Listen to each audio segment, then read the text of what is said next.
Good morning मेरे दोस्तों। भोजपुरी में दो ही कलाकार का अक्सर सुनते होंगे, सोशल मीडिया पे खबर चलती रहती है। एक है पावर स्टार पवन सिंह, दूसरा है ट्रेंडिंग स्टार खेसारी लाल यादव।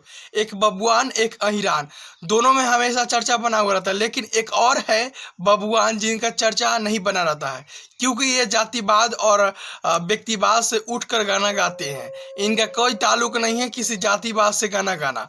जिसका नाम है नीलकमल सिंह। एक फिलहाल में 5 अप्रैल 2024 को गाना अपलोड किया गया था सारे गामा हम भोजपुरी पे, जिसका 3.9 मिलियन व्यूज आ चुका है, 77,000 लाइक्स है। और बात कीजिए तो 7 नंबर पर अभी म्यूजिक सेक्शन में ट्रेंड कर रहा है। तो यह जातिवाद से हटकर गाना गाए हैं। आंखों में काला चश्मा लगा लीजिए, इनका कहीं से कोई जातिवाद गाना नहीं होता है। आप देख सकते हैं, इनका गाना सुन सकते हैं, नीलकमल सिंह। और इस गाना को फीट की है महिमा गुप्ता। कमेंट करके बताइए।